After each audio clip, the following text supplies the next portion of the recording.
We are go for liftoff in T-minus 30. Hit the record button. This is Italo from Italo's Black Dog Radio, and I'm going to be sharing this podcast that I had with Lori Chiaro Smylie about her show, Let's Write a Musical. A very, very lovely story, as well as a inspiring and just bittersweet story. And let's just listen in and let her tell her own story. Here is Lori Chiaro Smylie and me about Let's Write a Musical. Good morning, everybody. This is Italo's Black Dog Radio once again. And this morning, as my voice is, I'm going through puberty right now. Just like Lori is as well, because last night we were actually at office hours, which is for the fringers to come together every week as we do, and then we do a networking, we start exchanging flyers, and we start talking, which is really great. And that's where I met Lori. So Lori Chiaro Smylie is on the line, and she wanted to share her story this morning because her show is called Let's Write a Musical. And when she told me how it was inspired, I was like, oh, I must have you in the show. It's just an amazing story. And I believe she can tell you herself the best way is to ask her about it, because it was a love project that was conceived. Tell us a story about your play, Lori. That would be the best. All right. My husband and I, he was diagnosed with cancer, and we decided that to make life a little more interesting and fun, we would write a musical while he was going through his cancer ordeal. So we wrote a musical. It was 40 minutes long, and it was a cast of 5. And, of course, we cast ourselves as the leads. And we put it on in our living room for about 50 friends. And Ben has 2 sons, and they played 2 of the roles. And then another friend played another role. And we put it on in our living room. I have a little step up in our hallway where we could create Ben is a woodworker, so he created a stage, and we had the lighting fixed, and it was videotaped. And the audience just loved it. Now, granted, they were people we knew. They were friends of ours, so they were going to be supportive. But I talked to a bunch of them afterwards, and they said, no, it was really, really fun. So it's just a romantic comedy that we wrote together. And Ben really thought that was one of the coolest things he'd ever done in his life, and certainly it put a bounce in his step while he was going through all of this chemotherapy. Right. And I never heard that story, which is cool to know that Ben got to see, this or got to experience the musical, obviously, but also got to see it, which is, I was wondering that. I was like, I wonder if Ben saw it. That's so well, cool. Ben also, for our friends, we just did a reading. I shouldn't say we put on the musical. It was a 40-minute reading with with the books and the script and a couple of music stabs. But Ben has got a beautiful singing voice, but he never did anything like this before. So he was just so thrilled to be in the spotlight singing for 50 people, something he'd never done before, and it just thrilled him. I mean, I'd done a little bit of performing myself, although I was a nervous wreck in front of all of our friends. But it was really, extraordinary for him. He just enjoyed every single minute of it. He said, I asked him about our wedding too, which didn't you enjoy it? Didn't you enjoy our wedding more? And he said, well, the wedding, you put it together, and then the wedding was fun for a weekend. But the musical was fun for months before we put it on because we had to rehearse all the time. And he loved all the rehearsals and getting together with the cast and practicing singing the songs. I mean, sometimes he'd be in the bathtub, and I'd sit on the edge of the tub, and we'd practice some of the songs we were going to sing. Okay. That's great. Yeah, that makes sense to hear that because, putting the show together is not easy, as we know. But it's fun. The process it can be very fun. Some people think it's stressful. Some people think it's impossible, like I did for a while. But yeah, you know what? I can understand what he said when he said that because the wedding lasted. I mean, you have pictures and video, or whatever, and you have the memories. But like you said, writing the musical and practicing and rehearsing. Well, what a great experience that he had because that was his last wish, and he did it, and it was. I bet it was fulfilling. I bet he would be so thrilled to see that you putting it up in Hollywood Fringe Festival, which, by the way, for those that are listening, so this show is called Let's Write a Musical, and it's on. It's going to be at the Fringe Festival. So I believe the Asylum, is that right? McCadden Theater. Oh, McCadden Theater, right? Which is okay. Yeah, because Matthew Quinn is behind this, right? So it's going to be McCadden Theater, 1757 McCadden Place is the address. And for those that are listening, if you forget, it's going to be a link below with the Hollywood Fringe website. So you guys have to see this show. It's going to be very inspirational, moving, and I'm sure going to be there. I want to support you as well because now I'm reading the synopsis. It says here it says the couple deals with the ups and downs of their cancer journey, which is the real life, and so are the characters in their musical on a roller coaster ride. Their romantic comedy based in the 50s is the story of Olive and Blake, who are smitten after their first date, but then take advice from all the wrong people. So resolve mishaps and shenanigans ensue. Okay. Why is it based in the 50s? Why was that relevant? Just because it's a time of innocence and hope, and that seemed to be the right era for them to make a choice to put their musical, kind of a fun and innocent time. Okay, cool. So this is nothing based on your particular experience. No, nothing like that. Okay. No. Yeah, because sometimes you know how they say, "Oh, you probably went through it" or whatever, and it's like, no, it's just a fictional character. No, they're fictional characters. We just decided to choose the 50s.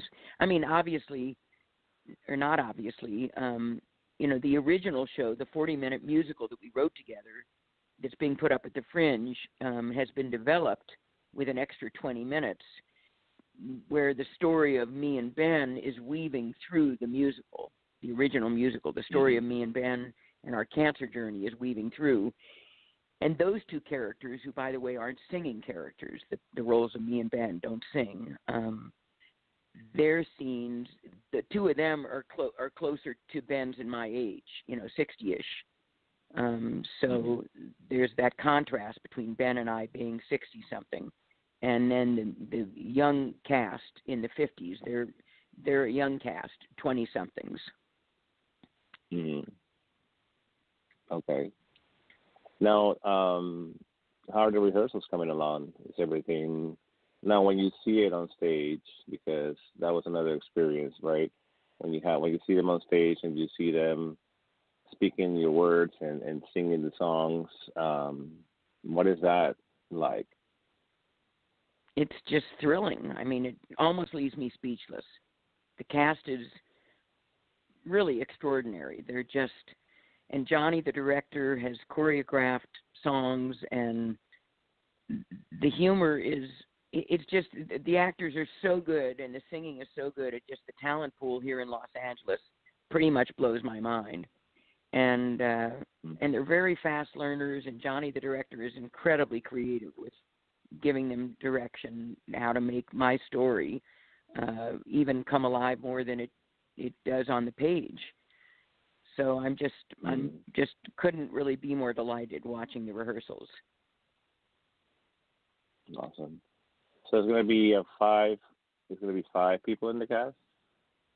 There's 5 in the original musical that we wrote, and then because the story includes now the story about me and Ben, there's 2 more people playing me and Ben, so there's a cast of 7.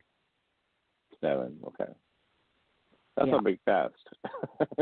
Yeah, it is a big cast. It is. Johnny's rehearsing mostly the musical in the 50s by themselves, and then he rehearses who are David and Lucy, the characters for me and Ben. He rehearses them separately because they don't dance, they don't sing. They really are telling the story of the cancer journey. So I'm guessing the music was written by Ben and yourself, correct? Right.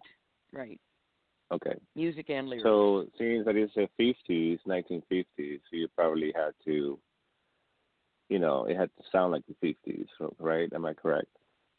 Well, luckily I'm 60-something, so I can't help but sound like the 50s.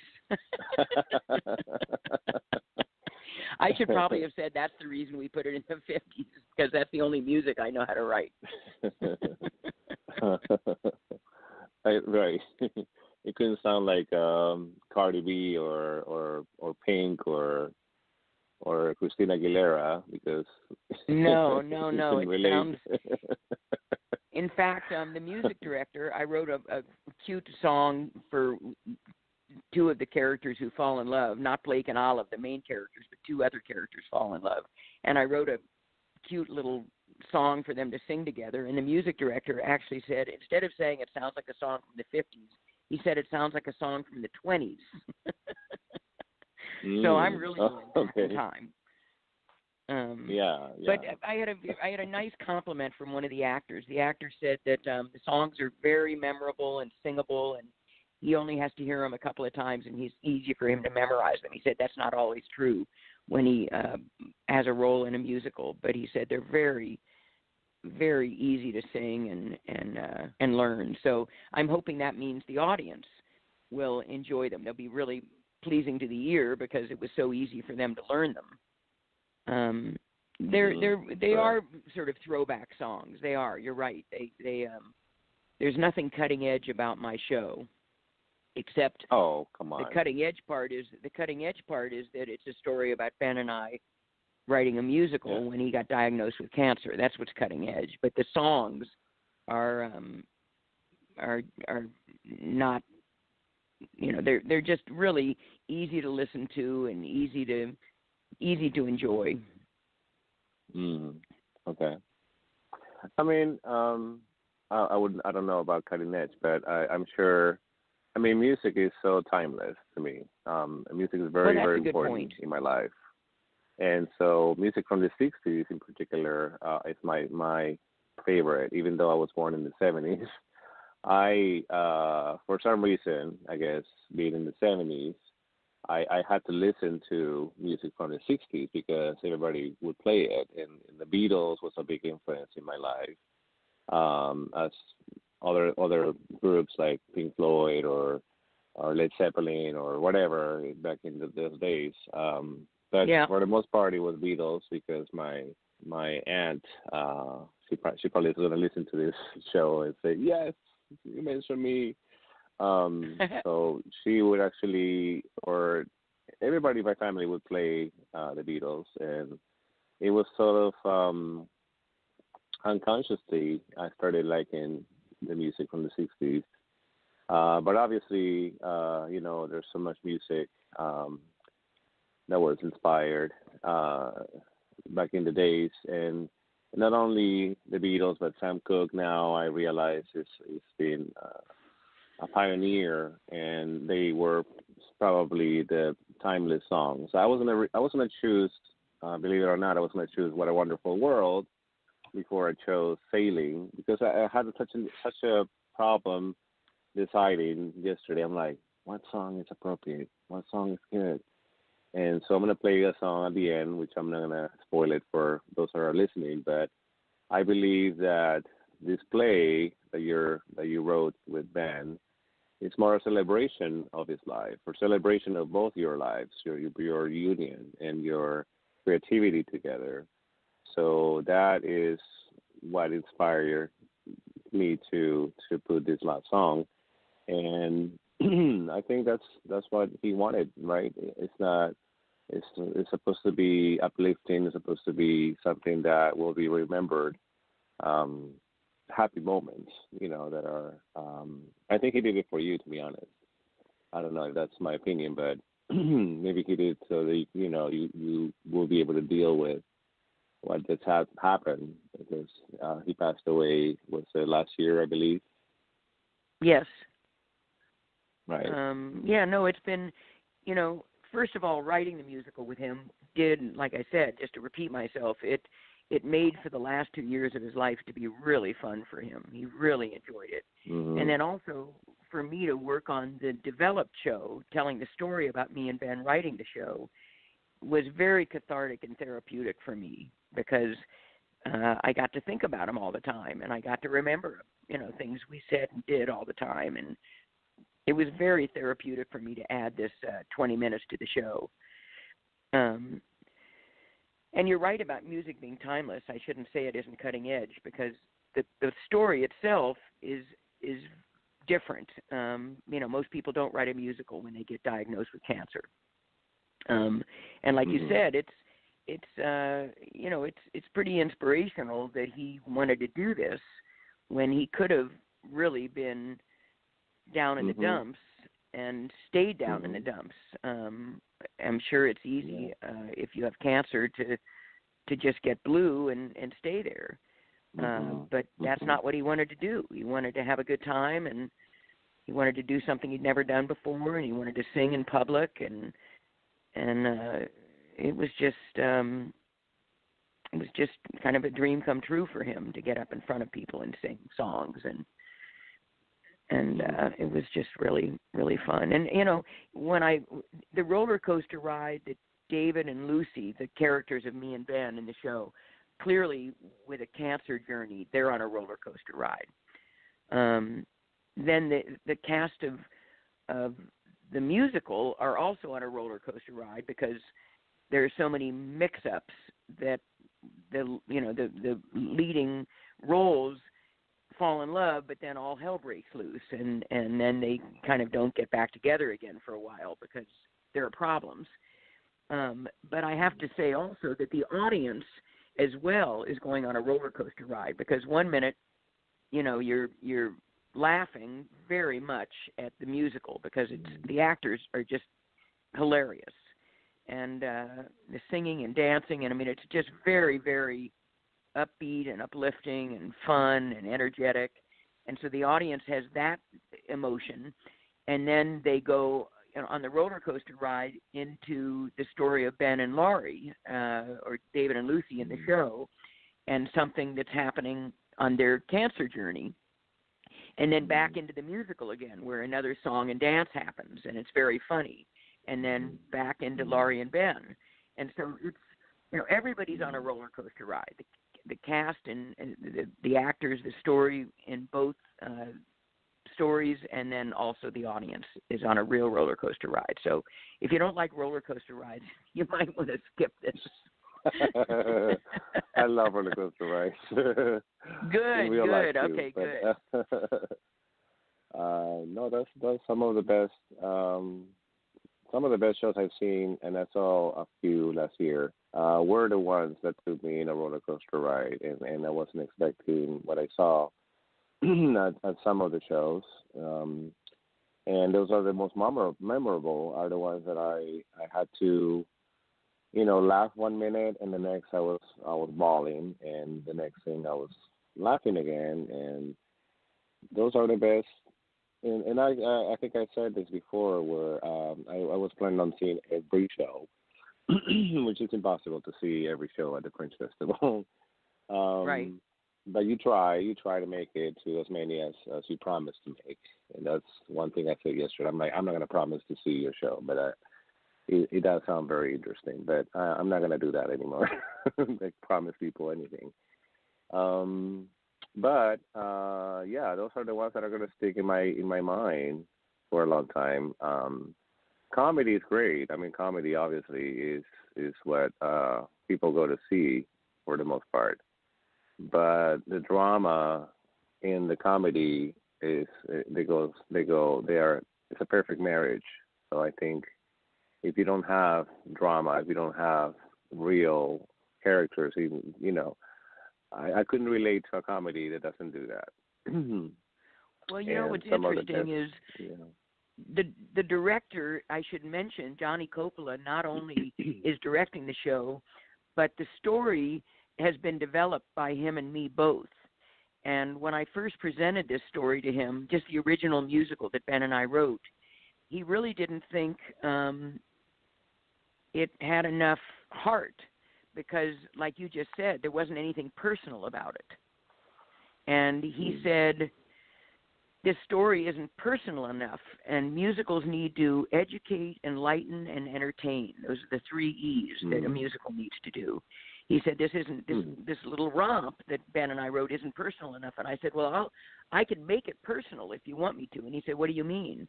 And that's when I said to him, well, my husband and I wrote the musical when he was diagnosed with cancer. And he said, well, that's your story then. And that's how we wound up developing it, because the musical by itself isn't personal. I mean, the story's personal, but now the musical is really personal. Wow, that's actually interesting. But yeah, it makes sense too, because no, it does. Yeah, what a great director. He's a Coppola too. Come on, when I saw the last name, I'm like, your director is a Coppola. Oh my gosh. But no, he I know. It's like, what? Yeah, no, he really helped me develop the story.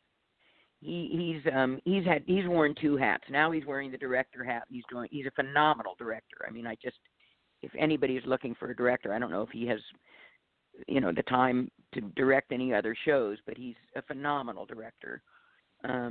But he also, I sat with him over the last couple of months, and we hammered out the new 20 minutes of the show about me and Ben. He really helped me develop that. He helped me develop the whole show, because even the musical part, he's helped me develop that still further. So it wouldn't be happening without Johnny Coppola. Well, you should bring it to office hours. I like to meet him in person, and like I was telling you last night, it will be great to meet your cast as well, who I'm sure are very talented. And it's and the Hollywood Fringe Festival is such a wonderful community, because for the first time I saw how community should be, because it's not everybody wants to support each other. And last year they told me, and I told you, the people who will support your vision is the people that are doing other shows and other fringers. They will be the ones filling your seats, because not only do we want to put our own production, but we also want to support other people. And of course, we obviously want them to come to our show. But it's such a great community. It really is, because there's producers, there's directors, there's actors, there's set designers, there's anything you want. And there's so much creativity. What I do is I get such a high. Like yesterday, I get such a high from the creativity in the room. Like we were in a very loud place. Yeah. But you get to pick up. You get to. I don't know if that's probably a thing that I have where I pick up on the excitement around the room, and the excitement coming out of everybody's words. And I don't know, it's amazing to see also how their creative mind works. Like how do you come up with that idea, and how do you come up with this concept, and what inspired it is amazing to hear. And for me, it's really inspiring because I had such stage fright for at least for a while, until I realized I had to just be myself. And so Right. being myself, being my most truest, authentic self, you know what? Yeah, I can be funny, and I can be deep as well. I'm not always, a clown, but who else can you be? You can't be anybody else but yourself. So, and then Lori, I mean, you're such a great person. Yesterday you were reading all these people, very sociable. I think you're enjoying yourself too, being in Very the much. office hours. Very much. I can't really get over how wonderfully warm the community is. Just so there's so much support in there, and like you say, so much creative energy. I'm being exposed to a different crowd than the people I know, and I couldn't be more grateful to the community for being so supportive.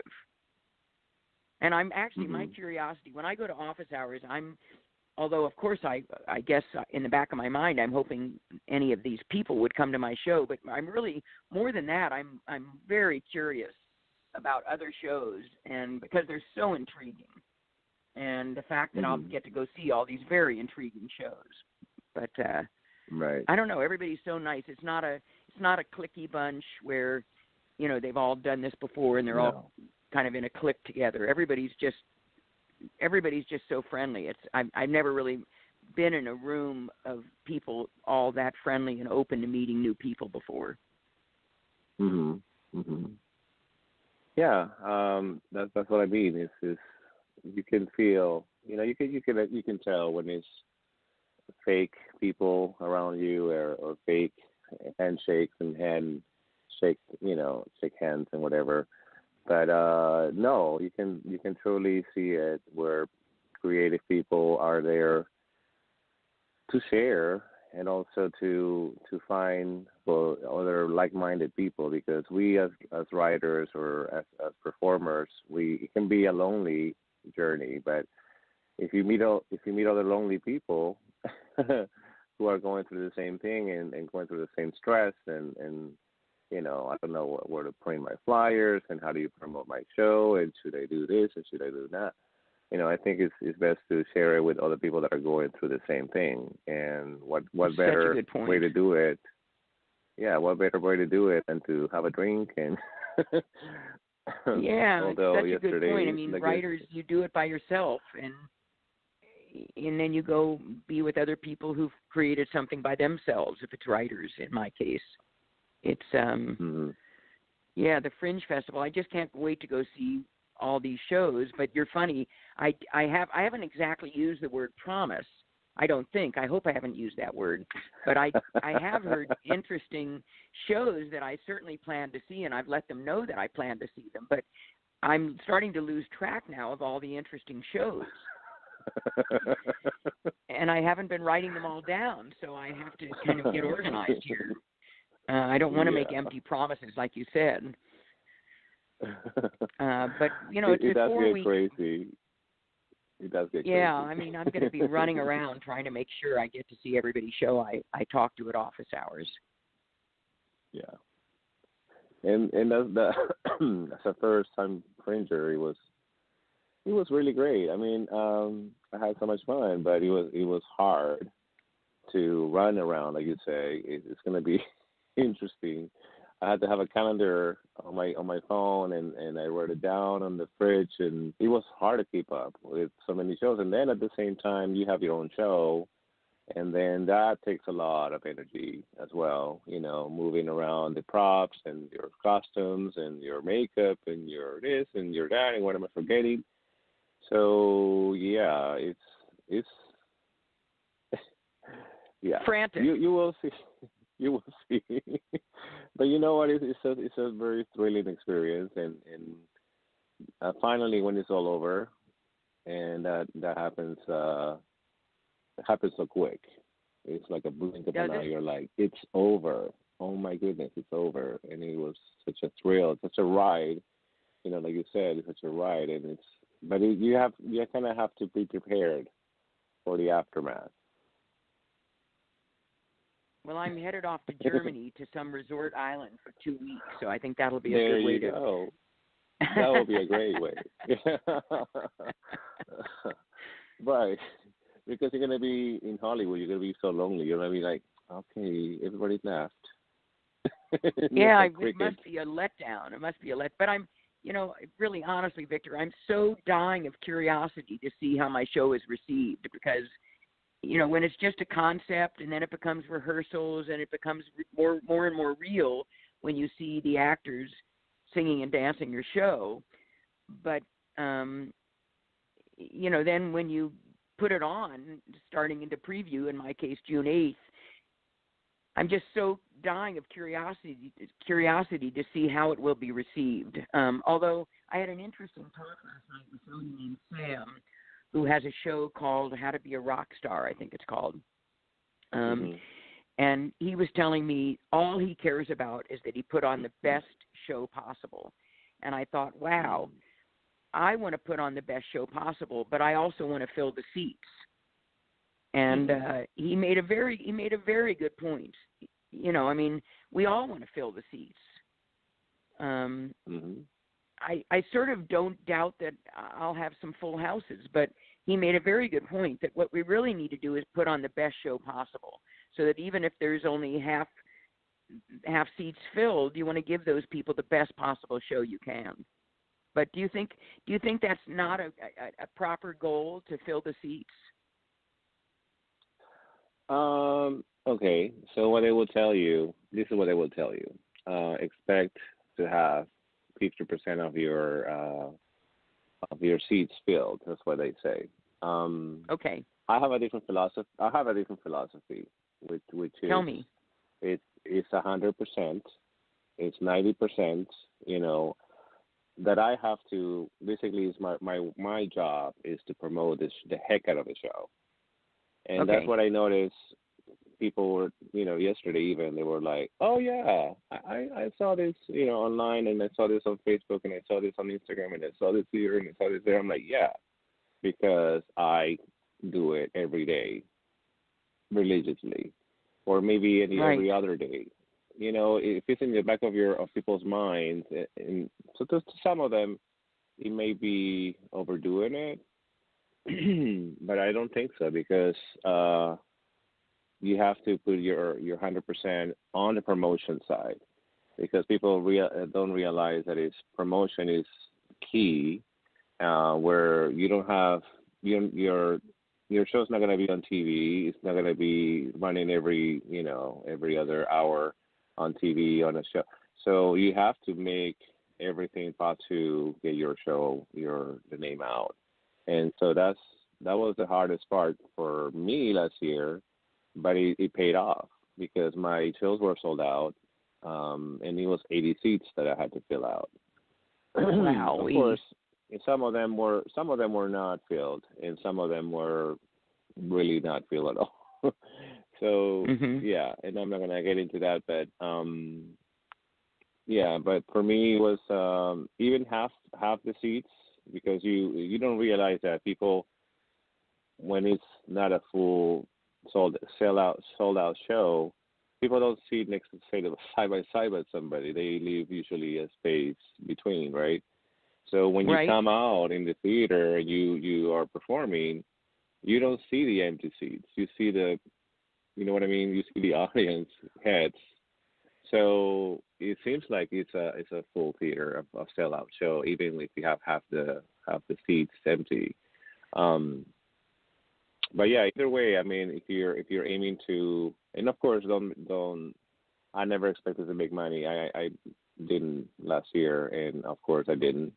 But it was still successful in my opinion, because success for me was to put it up. in my success was to have my vision untainted, and you know what I mean.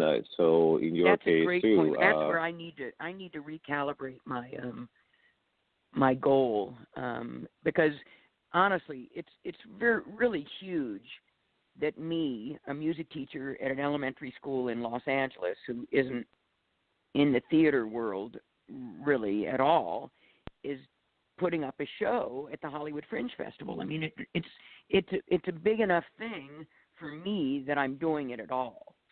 And that needs to be what I stay focused on instead of, although, you know, as you said, promotion is really key. I might be making the mistake of counting on friends. So I was happy last night to find out from someone that 90% of the people at his shows were from the Fringe community. So, you know, I don't know exactly how that's going to work, but I also have a publicist who I know is good at outreaching to get an audience. I'm not very good navigating social media, so where you're probably promoting a lot online, my promotions are to email blasts of friends and family and my Facebook community, and then I guess the fringers, so and whoever the publicist is able to reach out to. So I really need to just be very excited that I'm putting it up. And I am, honestly. I'm coming out of my shoes. I'm so excited. You could peel me off the ceiling. I'm just high as a kite. I'm just you know, beside myself that this is really happening. And that I could be so proud of the show, you know, not having really much experience doing this sort of thing at all, that I could still be so proud of the show. I think people will really enjoy it. I really think it's quite a ride, and with, like you said, you know, tons of humor, but then, you know, you're going to tear up also. Right. Well, there's a heart in the story, and that's what the director was telling you. So that's amazing that he told you that, and you did it, and you wrote it, and you added those 20 minutes, which is, you know, almost half of the show. So that's really amazing. But anyways, before we go, because we already, believe it or not, it's almost actually been 40 minutes already. So I can't believe it. You can. I know everybody says the same thing. It's like, oh, what? It's almost over. But once again, I want to recap. So basically, is the show is called, once again, Let's Write a Musical. So if you go to the bottom link on this same link that you're listening on, there's going to be a link to the HollywoodFringe.org page. So you can go there, but the tickets don't go on sale until May 1st.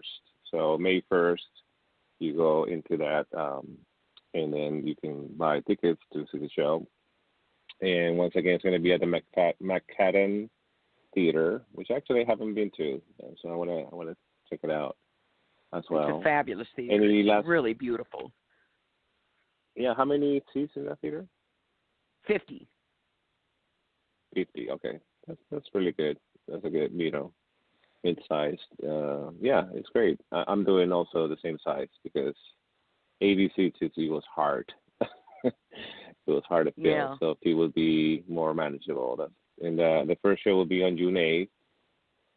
But anyways, you're gonna see those show times on the bottom. Go to the link and you'll find out. But any last words? Any shout outs? Anything else you want to say? Just want everybody to remember it's a roller coaster ride, and it's a lot of emotion, and they'll leave feeling actually very inspired, I'm sure, and with a lot of hope in their hearts. Awesome. Well, with that, I'm gonna take it out with having a party, because I'm sure Ben wants to have a party, right? Yes, exactly. He's going to be so thrilled looking down from heaven at this project. Mm-hmm. He's going to be having a party with his gang up in heaven. I'm sure they'll be celebrating along with us down here. That was a great interview, wasn't it? It's been one of my favorite ones, actually, the ones that I always listen to, because there's so much love, and there's so much pain, and there's so much love, and there's so much celebrating life. And So yeah, come and see it, guys. Go to hollywoodfringe.org to get your tickets. It's on sale now, as well as please like my page because now I'm doing this on different venues, on different platforms like YouTube. So again, thank you for listening, and until next time, this is Italo from Italo's Black Dot Radio.